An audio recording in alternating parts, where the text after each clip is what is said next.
Welcome to the Student Ministry Podcast. I am Steve Cullum, your host, and welcome to episode 18 of the Student Ministry Podcast. We're here with another interview today with another awesome youth worker. Today is Frank Gill. Frank is the Student Ministries pastor of Epicos Church, and we are so grateful to have him on today, and I know it's going to be a great conversation with him, and we're going to dive into that in just a bit. But before that, we do want to thank our sponsors, because our sponsors are awesome, and we want to make sure that we do thank them for their generous donations. So first up is WorkCampNE. That's WorkCampNE.com for their website. Make sure you check it out. They're in full force right now at this moment with their summer service projects.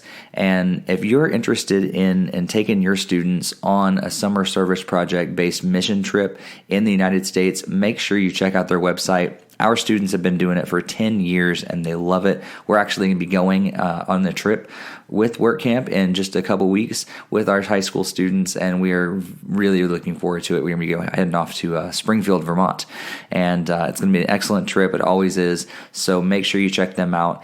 And also another combined sponsorship of the National Network of Youth Ministries and Reach Youth New England. The National Network's website is youthworkers.net, and Reach Youth New England is reachyouthne.com. Both of those websites are excellent ways to connect with other youth workers. So maybe you're doing youth ministry and you're loving it, but maybe you realized you're kind of lonely and you're kind of doing it on your own. We need to connect with other youth ministers, other youth workers in our area, and both of these websites are great places to go to connect with other youth workers in our area. So make sure you check them out. And we are so grateful for WorkCampNE, the National Network of Youth Ministries, and Reach Youth New England for sponsoring today's podcast. Now, before we get into the rest of the podcast with this great interview, I do want to remind you, if you like what you hear, make sure you leave a positive review, and make sure you also share it with someone else that you also think might enjoy this. So please do that. That's how we get the word out about these awesome conversations. So today, if Frank shares some awesome information, because I know he's going to, and he shares some bits of wisdom that is just so great, and you're like, someone else needs to hear this, and I need to share it with another youth pastor, go ahead and do that. Please do that. And like I said, leave a positive review on iTunes or any other podcatcher out there. That'd be awesome. Helps us just to raise up in the scene, I guess, of podcasting, and let other people find this podcast and hear these amazing stories. All right, with all that being said, let's jump into that amazing conversation that I had with Frank Gill. All right, so thanks so much for joining us today, Frank. Hey, glad to be here. So for those of you the listeners that have never heard of Frank Gill, which is crazy because you should hear of Frank Gill, but let's fill in our listeners on who is Frank and what's God been doing in your life to bring you to the point you are today, Frank. Yeah, that's awesome. Well, so I'm a first generation American. My parents are both Cuban, and they came to America in the 70s from Cuba, and yeah, my dad was a professional salsa dancer, and my mom was at a nightclub, and she saw my dad and was like, "I want that." And then awesome. Yeah, exactly. And they got married, and then I was born, and I was born in Tampa, Florida, and I don't salsa, and I barely speak Spanish, so I don't know how come that didn't pass down to me, but the Lord had other plans. But yeah, I grew up in a nominally Catholic home. We went to church on days that mattered, like Easter and Christmas and baptisms and stuff. And around middle school, a friend of mine invited me to youth group, and I heard the heaviest sermon in the world about hell and about how you're going to go to hell because you don't make your room. You're going to go to hell because you disobey your parents. You're going to get hell because you failed a test. And I was like, wow, dude, I don't want to go to hell. Like, what's the opposite of hell? And I'll do whatever it takes.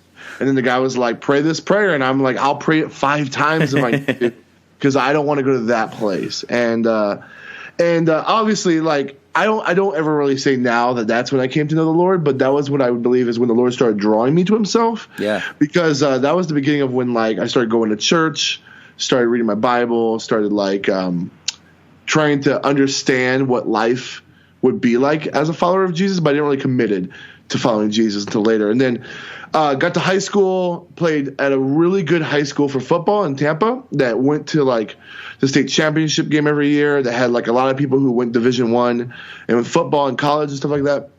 And like early on as a freshman, the coach like groomed me to be this athlete that would one day get a scholarship. And my mom was stoked about that because I'd be the first one in the family to not only graduate from high school, but to go to college and have a 4-8 scholarship. And, Nice.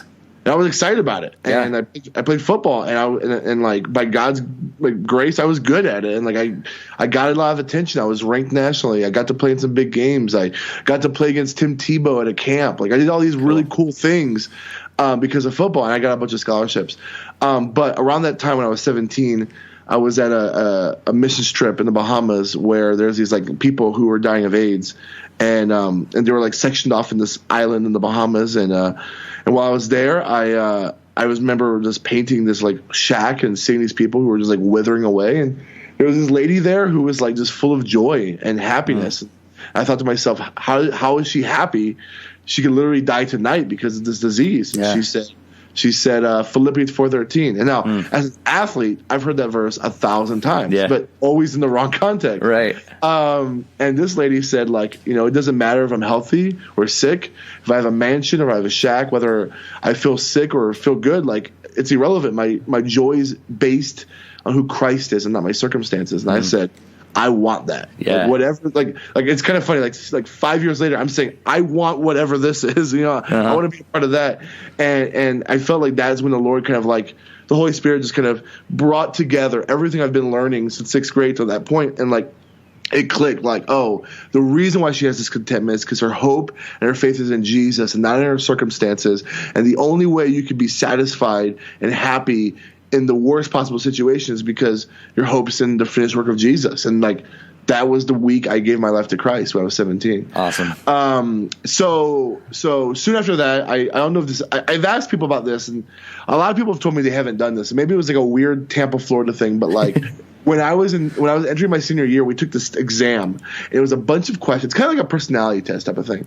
And it asked you a bunch of questions to try to help you figure out what kind of career you should kind of focus on when you get to college. Okay. And like everyone who I've ever heard take that test always said like it was wrong. Right? It told me to be like like an electrician or something. And like we need electricians in the world, but that's not what I wanted to do. And like everyone I've told me that it was wrong, but I remember that got me thinking, like, what do I want to do? Like for the longest time, I thought football was going to be my thing, and that was all. Like, I might not go to the NFL, but I might play Canadian League or something, and I don't know, figure that out. But all I could consider doing was being what the men in my life were for me, even the years of my rebellion, and even after I came to Christ, to be the man that the men in my life were. And that was my youth pastor and my small group leader. And so I was determined, like, I just want to be whatever that is. And so I figured that was youth ministry. And so I graduated high school. I actually spent a year in South Carolina playing. I took a scholarship to play football at a college in South Carolina. And then I broke my knee in South Carolina. Ooh. And I took that as a sign from the Lord, as like football is something I'm chasing after, but it's not what I should be doing. And so I left South Carolina, went back home, and went to this very, very, very, very small Bible college called Trinity College of Florida. And now, if anyone's listening and knows what the school is, you deserve a prize, because this is literally a school that has maybe 200 students total. It's very small. It's in the middle of Florida. It's not connected to the Trinity in Chicago or anything. Okay. But its claim to fame is this. There's 3 famous people who graduated from Trinity. Okay. Number 1 is Billy Graham from the 1930s. Oh. He graduated from there. Number 2 is Reach Records artist KB, the rapper KB from with Lecrae. Yeah, he graduated from there. And the 3rd famous person is me. That's the 3 most famous people who ever graduated from the school. So if I'm the 3rd most famous person, there's not a lot to call it for. But that's where I learned. Hey, you're in good company, though. I am. Billy Graham and KB. They're good guys. But yeah, I went to Bible college there, learned how to preach the Bible, learned what kind of a little bit of what more of youth ministry was, but mainly learned what it meant to be a pastor and how to shepherd people type of thing. Graduated from there, went to end up actually being the youth pastor of the church I grew up in, which is something I don't recommend to people to do, is to be the pastor of a church that they remembered before you were a Christian, because that is a really tough place to be. Yeah. But it was a good few years there. And then I fast forward, I got married my last year of college to my wife, Corey. I met her while I was in Bible college, and we got married. And then we moved from there to Arkansas, Central Arkansas, and we're there for a little over 2 years, I think, 2-3 years, and then now I'm up here in Milwaukee, Wisconsin, at Epikos Church, which is the most interesting thing ever. Because if you were to tell me 5 years ago I would be in Milwaukee, Wisconsin, I would say, I don't know where Milwaukee is. I don't know what it's I don't know anything about Happy Days. I don't know anything about what cheese curd is. I just found out the Milwaukee Brewers. The brewer is someone who brews beer. And I thought, as a Christian, I'm not going to enter this heathen area. But here I am. I'm here. So. That's great. It's a fun journey, and God has a sense of humor for sure, because you got a Cuban guy from the hood from Florida to Central Arkansas, and now I'm up in Milwaukee. It's awesome. Wow, that's incredible. I love that's one of the coolest things I enjoy about doing this podcast is hearing those stories and just hearing how God takes random things and just puts them together, and then hearing you like in retrospect, seeing how God wove things together, but maybe at the time just like was. I'm sure things came out of left field sometimes. You're like, really? Sure. Wow. But now looking back, you can see God's hands all over it. That's really awesome. Yeah. So what's your ministry there in Milwaukee look like? Tell us a little about how things are structured a little bit and how you do student ministry there. Yeah. So I would say nothing prepared me for what I'm doing now. So for the first, so like I did like an internship at a church in Bible college, and then I started working at the church I grew up in, and then I went to the church in Arkansas. And all three of those contexts were like the traditional suburban church, with majority white kids, and actually, the youth budgets were terrible, but it was a suburban church. So like Christianity is very well accepted. You can preach Leviticus verse by verse, and kids will have your attention. It's that kind of stuff. But coming up here, first off, I'm in the inner city, so all three of our campuses are in the city. They're not in the suburbs. That's unique in itself. Oh, so let me first off say Epikos is a multi-site church, and so that's already 1% of all the churches in the country, which is already. Yeah. Multi-site student ministry is really weird and new and stuff. And so I entered that, and then I also entered a multi-site church that's not in the suburbs. It's in the city in three very unique contexts. One campus is in a college area. One campus is in an urban family area that's middle to lower class.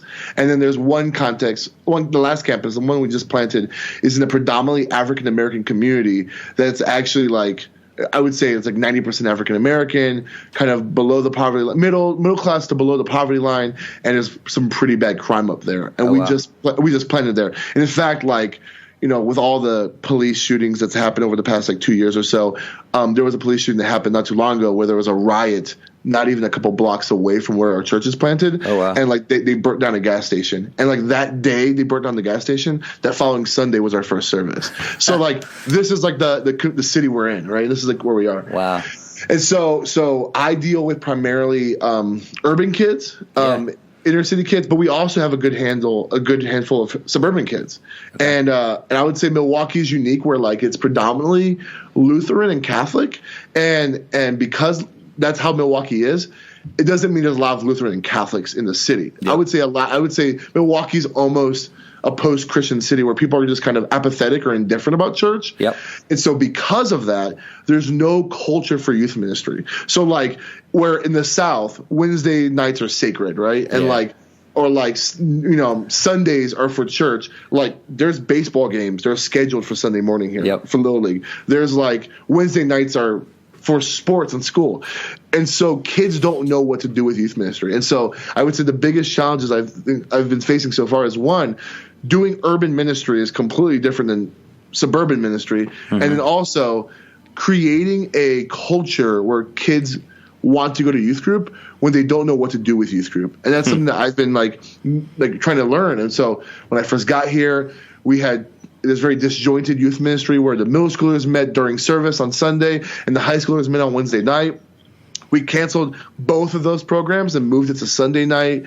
We when I first got here, there was about 13 kids. Now we're pushing like somewhere. So it's weird. Like we probably push consistently somewhere between 60 to 80 kids. Okay. But like on our roster in a given month, we'll probably have every month about 120 kids.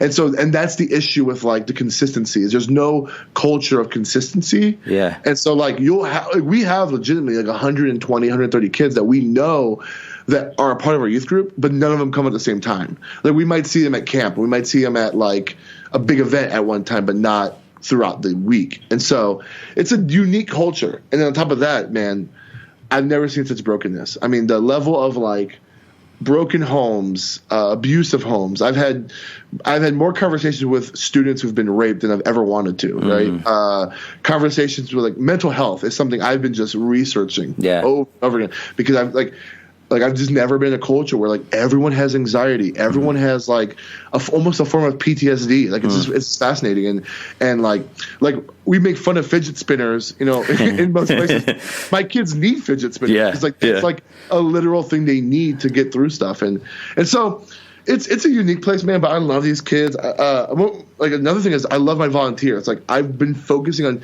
raising up good volunteers so that way they can help me with these kids because it's just a unique context. Wow. Yeah.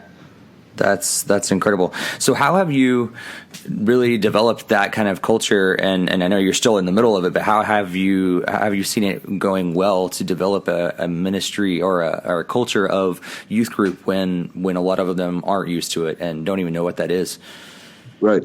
And so I always ask myself, and this is a question that like I always tell youth pastors when they're like, how do you build your youth group, whatever, is you always ask yourself this question. It's like, what do you all have to offer that no one else has?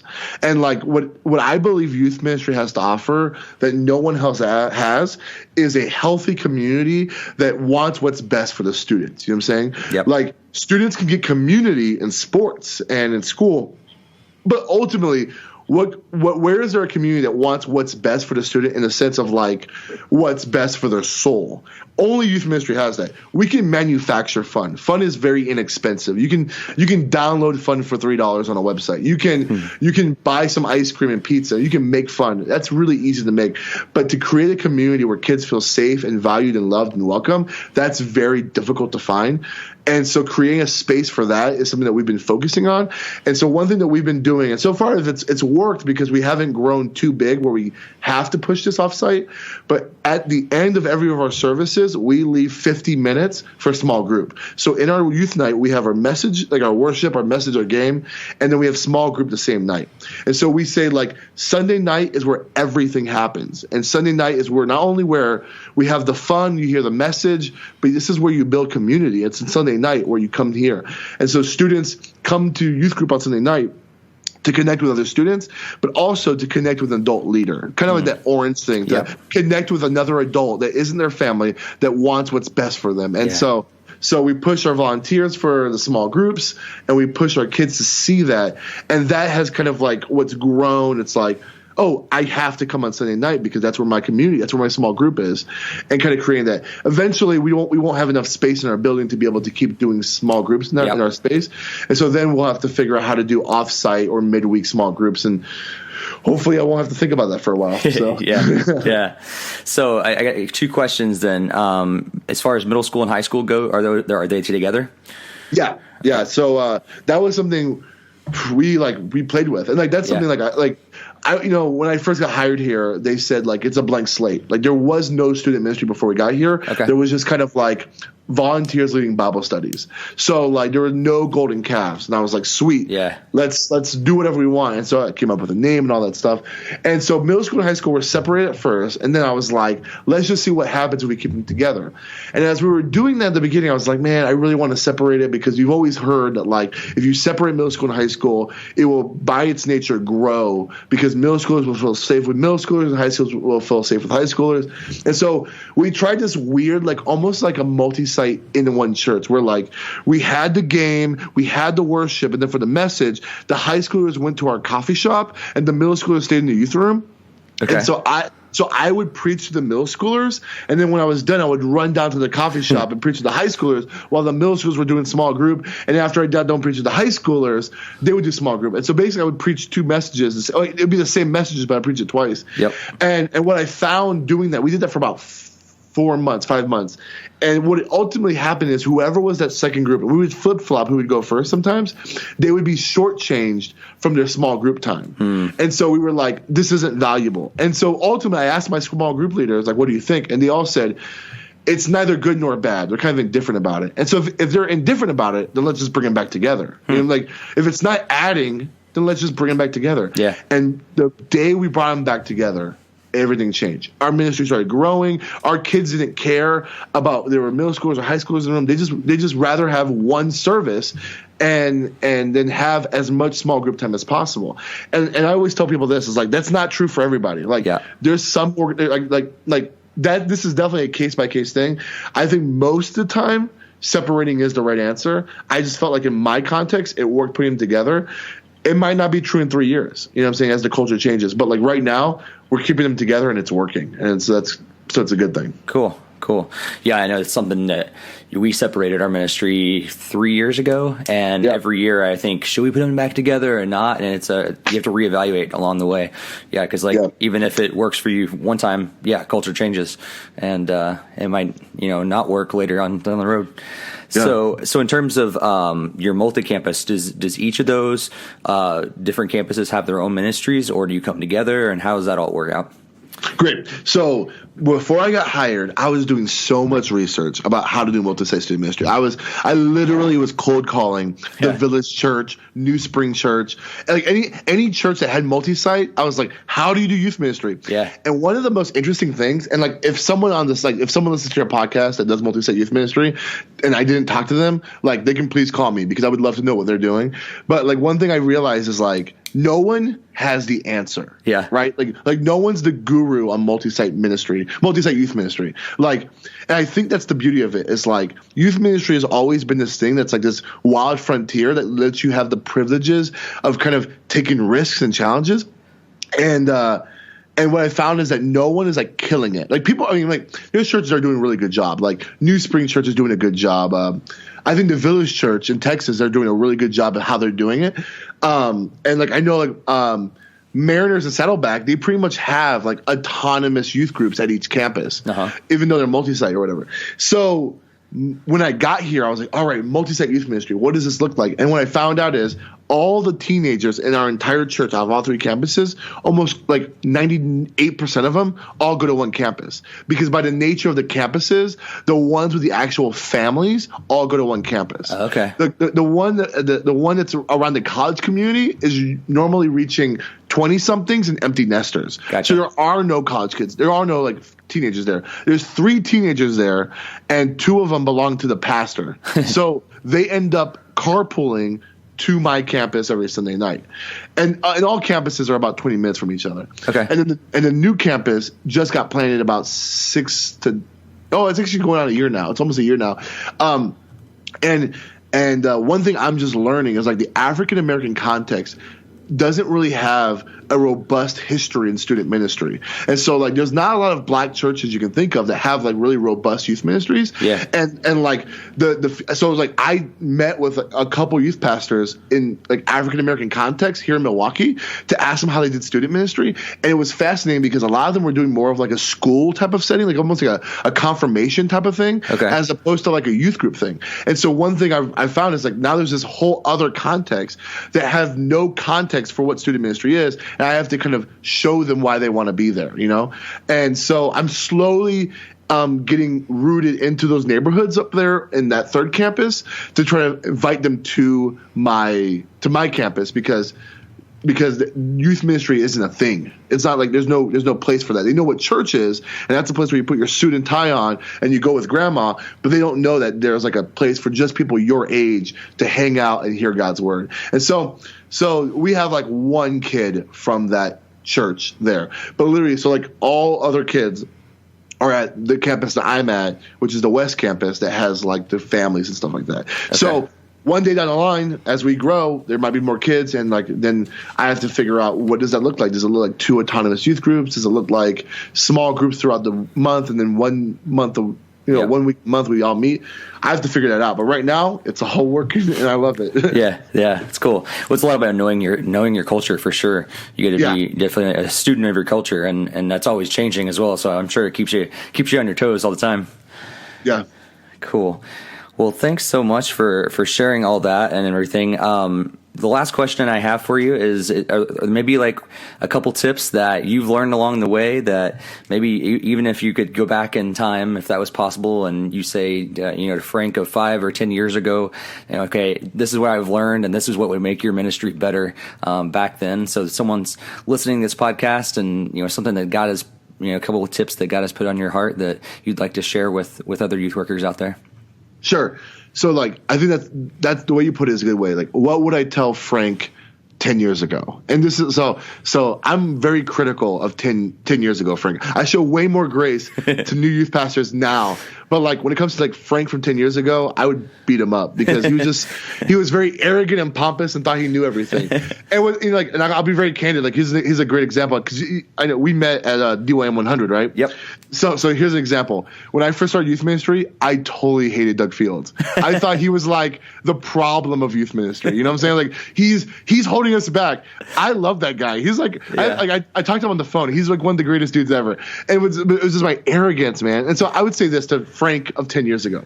I would say the first thing is trust volunteers. Like work yourself out of a job. Like it's okay if you give volunteers time to preach and time to do things that you like. Let control give to other people, and then give space for people to fail. Like failure teaches you something. And so whenever I think the one thing I hold on to that I'm kind of like scared of is like the preaching aspect, right? Because it's like you want to protect your kids from bad teaching and stuff like that.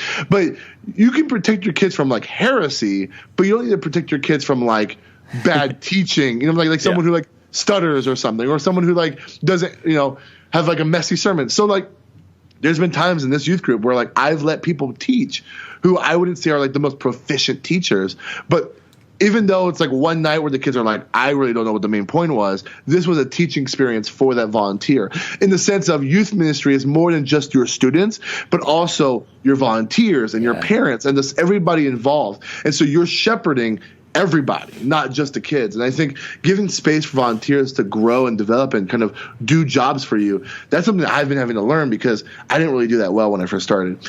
And then the second thing is this, and this is, like I said, this is just 10 years ago, Frank. This is super arrogant, cage stage Calvinist Frank who is like beating everybody up with the commentary of Romans, Frank. Like this is that guy.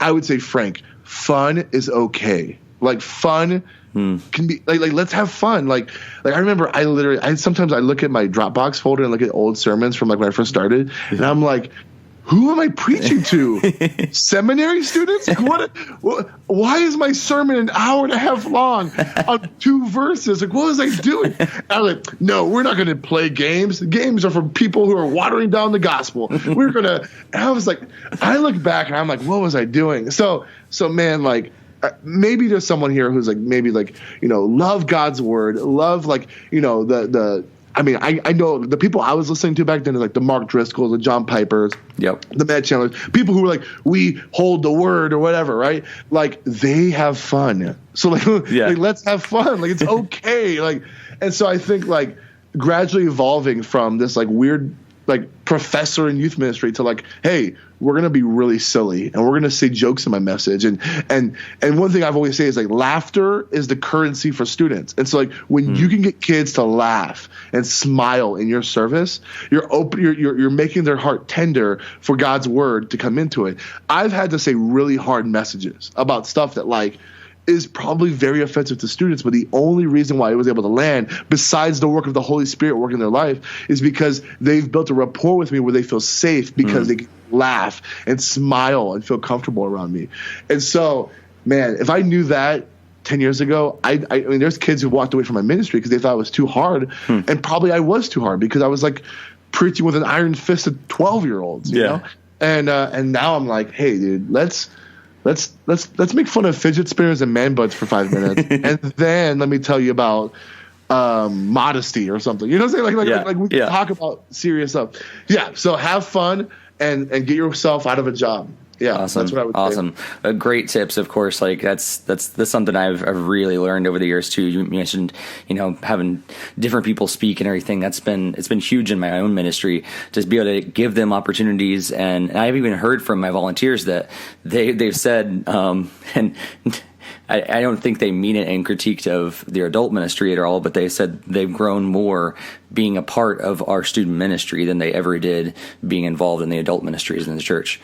And that's the goal. That's the goal, man. Yeah. Like my desire for every volunteer is for them to be like sanctified through their serving. Yeah. And I mean, I mean, they can't be just warm bodies in the room. They have to have meaningful work. That's good. Definitely. Yeah. And obviously fun is cool, especially when you're trying to create this healthy community where students feel safe and they feel valued, they feel welcome. If you can create a fun atmosphere that they'd love to be a part of it, that's huge. So awesome tips there, Frank. I know people are going to want to connect with you and want to dive deeper into this stuff and maybe read what you're putting out there, and I know you got your own podcast as well. So take a couple moments just to kind of plug your own work and where can people find you online. Yeah, so I have a website called frankgill.me, Frank Gill, Gill1L, frankgill.me, and there you'll have a little bit of information on me. I have a podcast called 15 Minutes with Frank where I talk about student ministry basically I just talk about what I do in my youth group the night before, and so it's around 15 minutes, sometimes it's a little bit more, and you can find all that on my website. Also, all my social media stuff, my handles for all that stuff is pastor_tank, like an army tank, because in high school when I played football, my nickname was Frank the Tank because of that movie Old School with Will Ferrell. And then I became a Christian, and they were like, well, we can't call you Frank the Tank anymore, so they started calling me Pastor Tank. And that's why all my social networks is pastor_tank. So awesome. So yeah, find me online, love to connect, and go to my website. It's cool. Awesome. So thank you so much for joining us today, Frank, and may God bless your ministry. Appreciate it, Steve. It was great. I hope you enjoyed that conversation just as much as I did having it. And as you just heard, Frank's got such an awesome story, and it was so cool to hear that and just dive in a little deeper in what God has been doing in his life, especially in that area, just really reaching out to the urban students and a multi-campus student ministry. I know that's such a new concept for a lot of churches. We're still trying to figure out what that looks like and everything. So I know I'm trying to learn a little more about that because my ministry situation is going to be changing very, very soon. I'm actually going to be moving on to another church, and it will be an aspect of my ministry will be multi-campus. And so it's something I'm trying to learn a lot about as well. And so I'll tell you a little more. You can read my blog, stevecullum.com, and learn a little more about what God has been doing in my life and where I'm actually going in the very near future. I won't dive into it in this podcast that much because I want the focus to be on what Frank was sharing, and I want you to learn as much as you can from him. So make sure you do connect with him. Go to his website, check with him on social media. Make sure that you check out his podcast, 15 Minutes with Frank, and just learn as much as you can from Frank Gill. We are so grateful that he joined us on today's podcast. And we're also grateful for our sponsors, WorkCamp NE. You can check out their website at workcampne.com. You can also check out the National Network of Youth Ministries website at youthworkers.net, and you can check out Reach Youth New England at reachyouthne.com. all of them amazing sponsors. They're generous with their donations, and it makes this podcast possible with their generous donations. So make sure you show them love because they've been showing us some love. Also, you can share the love right here at the Student Ministry Podcast. If you like what you've been hearing, make sure you check out the comment section of podcatchers, especially iTunes and things like that, Google Play, and because you can leave a comment, and I love positive comments on there. I appreciate all comments, but I especially love those positive comments. So make sure you leave a positive comment so that helps. It helps us rise up in the whole idea of podcast, and people can find us easier and everything. And at the same time, make sure you share it. If you have some other youth workers that you know, maybe you've connected with them through the national network or something, and you have other youth workers that you're like, they have to hear this awesome story from Frank, and they have to hear these tips about how to do multi-campus urban ministry. Make sure you share it with them and get the word out there about these great stories, because honestly, it's not about me, it's not about this podcast, it's about these awesome youth workers' stories, and I want them to be heard because I've been blessed with them. I'm sure you've been blessed by them as well, and so make sure you help us to get the word out there about these great stories, what God's doing through these people and their ministries. And thank you so much for tuning in once again, and may God bless your ministry.